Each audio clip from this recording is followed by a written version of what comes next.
Eric Treene serves as Special Counsel for Religious Discrimination for the United States Department of Justice, their Civil Rights Division. He graduated from Harvard Law School and worked as a litigation director for Beckett Fund for Religious Liberty before serving at the Department of Justice. It's so glad to have someone here from the Trump administration making the trip all the way down. Eric Treene serves the United States Department of Justice and the Civil Rights Division. A lot of us also may be wondering, what is that? And we can, maybe generally think about what goes on in an office like that, or in that type of field or type of work. But Eric, this is what you do. You've got a lot of experience when it comes to religious liberty. That's where you focus. Talk to us about the structure of the office and the function of the entity that you're involved in, so people can get an idea of how that comes into play and some of the issues we talked about the last 2 days. Sure. So the Civil Rights Division enforces the civil rights laws of the United States, which range from rights of people with disabilities to rights of people in institutions, prisons, to fair treatment, and employment discrimination, housing discrimination, and so forth. I focus on religious liberty issues, and so let me just look at it through that lens, and I think that'll explain better how the general process works and how community groups, like y'all out in Texas, can work with us and bring cases to our attention. So there are 3 basic areas. One is the things we enforce. Congress has charged us with enforcing particular rights.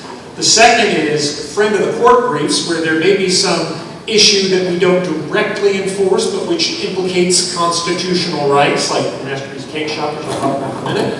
And we can weigh in on that in the courts. And then there's how the Department of Justice is enforcing the law and advising the various agencies like Health and Human Services, how they're doing the contraceptive mandate, and how we're making sure that those comply with religious liberty and other rights that you all care about. So the first is things we're charged by Congress with. So in the area of religion, we're charged with protecting the rights of people of all faiths in the United States. First and foremost is protecting people from harm, from attacks, of arson, of active shooter because of their faith. So we've been very active in this area. We've increased dramatically the number of prosecutions we brought for arsons against mosques or the active shooter cases near San Diego, in Poway, California, or in Pittsburgh at the Tree of Life Synagogue, those shooter cases. That's a top priority, as well as threats. We just put someone in jail in June for threatening a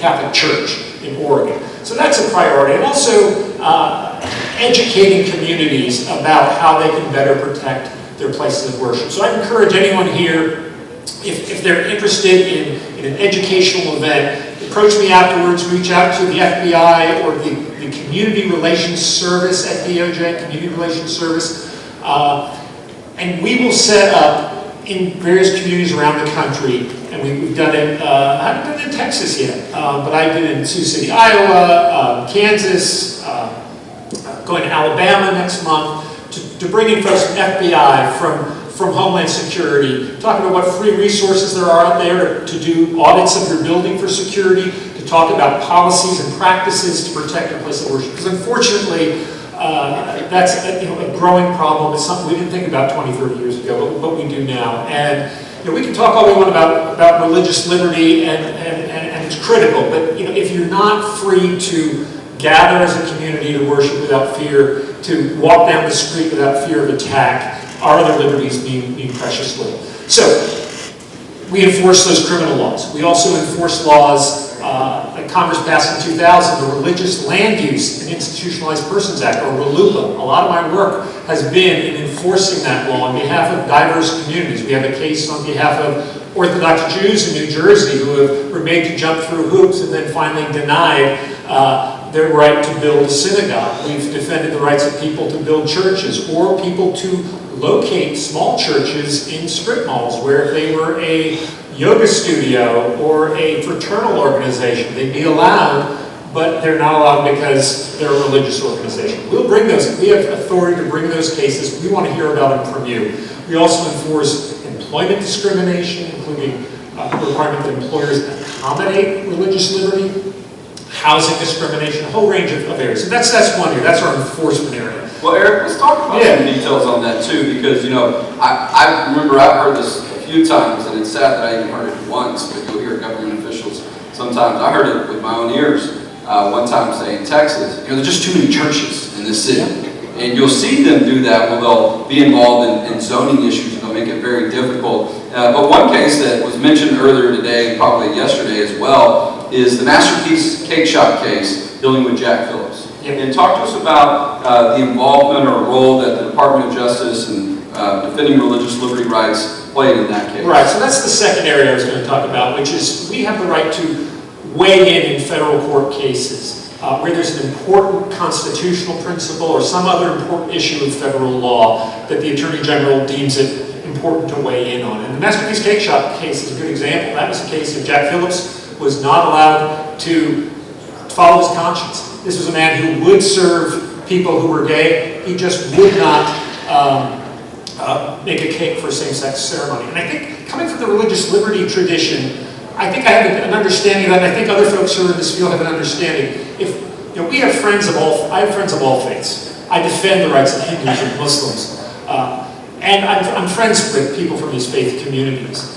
But there's a difference between being a friend, working with someone, having them into your store, and then if somebody was, let's say, a woods craftsman, a Christian wood craftsman who said, a Hindu craftsman, and a Christian comes in and wants a huge, beautiful cross for church, for worship service. You can understand why that person would say, you know, you're my friend, I'll do all kinds of work for you, but that's something I can't do. My religious conscience will not let me do that. And I think we'd all appreciate that and say, okay, I understand that this is my faith, you have a different faith.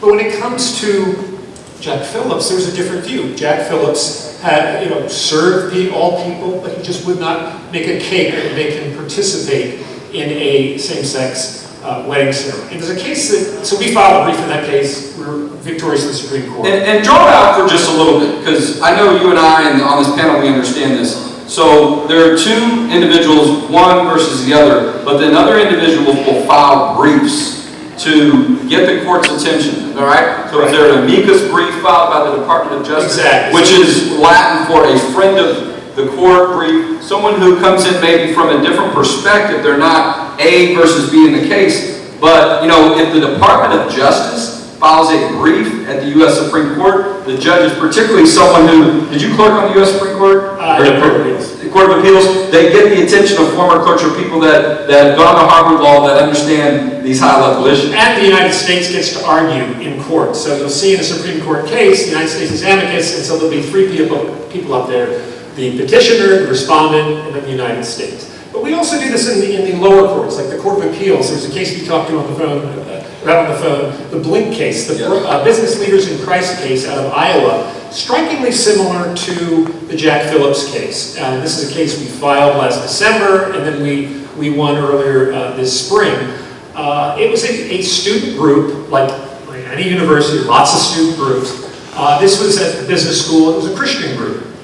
And they would accept anybody as to attend their events. You didn't have to be Christian. But if you wanted to be a leader in the group, you had to subscribe to the statement of faith.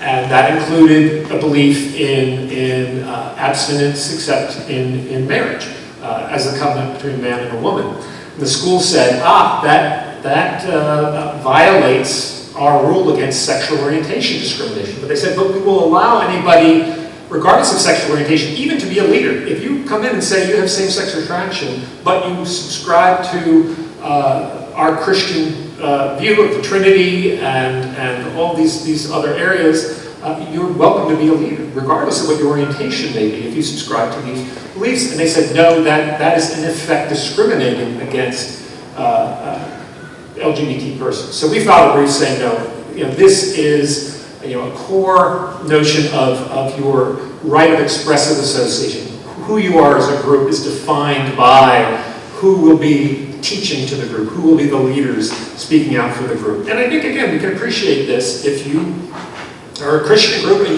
you'd be happy to have someone who is of another faith to come and join the group and learn and talk and come to do some charity projects with you. But when it comes to leading the group, leading the Bible studies, you have to be able to make those kinds of decisions. So we filed a brief with regard to that, and then the court agreed. So that's the second area, friend of the court brief. And very quickly, the third area is making sure the Department of Justice and the other federal agencies are respecting religious liberty in how they operate. So President Trump in May 2017 issued an executive order directing the Attorney General, then Jeff Sessions, to develop a guidance for the federal government on religious liberty. And so we worked on this at DOJ, and we came up with 20 principles of religious freedom, like autonomy of religious organizations, the importance of not targeting religious groups for disabilities, like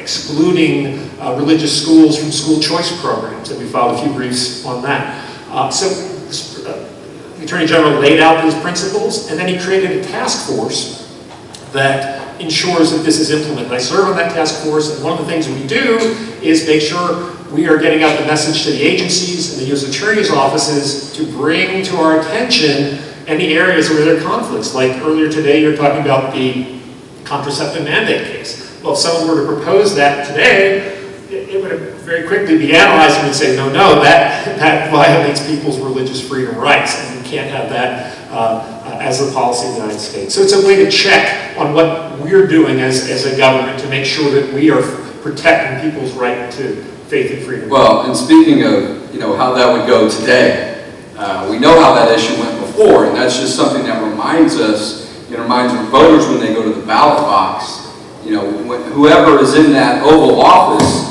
that has an impact at, one way or another a lot of times, who's involved in interpreting these things, that same vision at the Department of Justice through a lot of these divisions, because a lot of the work now being done on religious liberty, in my view, at the federal level, is really undoing or almost reversing position from what we saw before on some very damaging policy, whether it should have been policy or not, that was coming at the federal level, and a really striking change that you see. You had one president who was a part of litigation, you heard earlier from Senator Cruz, that was effectively suing nuns. Now you have the Trump administration, the Department of Justice, sticking up for the rights, filing a brief to support the religious liberty rights of private business owners like Jack Phillips. So quite a difference, just to give people an idea of the vast role that can happen in these high levels, particularly when it comes to areas of law.